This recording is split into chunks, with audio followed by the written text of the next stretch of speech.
There's something new from LG, even though it may not look like it. The G4 takes pains not to alienate its previous customers while improving its core competencies. It fixes most of the issues from the G3 from last year, including a janky LCD panel, and adds one of the best cameras we've ever seen on a mobile device.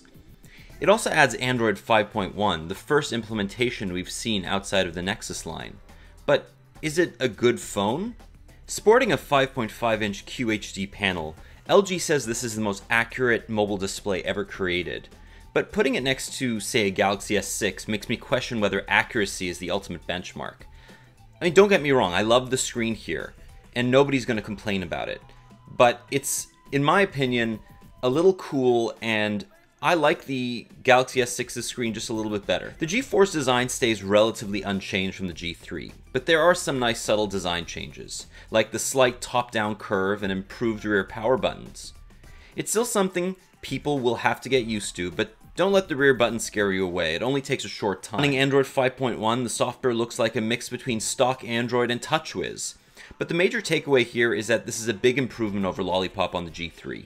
It's fast, smooth, and all the inconsistencies like spelling mistakes and misaligned text inside buttons are gone.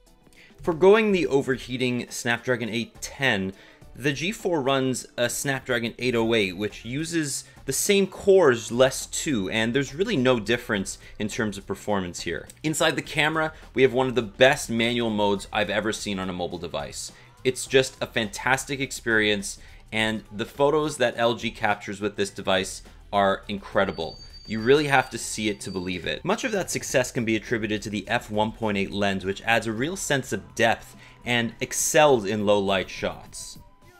Of course, we haven't mentioned the one standout feature here that is sort of optional. It's the leather backing that you can buy alongside the standard plastic ceramic version, two of which will be sold in Canada.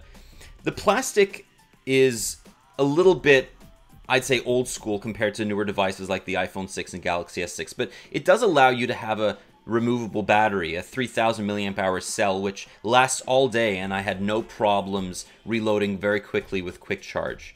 The other thing is that LG's really done a lot of work making sure that the device is consistently performant. I really enjoyed using the device. It doesn't feel quite as snappy as the Exynos inside the Galaxy S6, but that's a very minor criticism because you're really not going to notice a difference unless you compare the two side by side.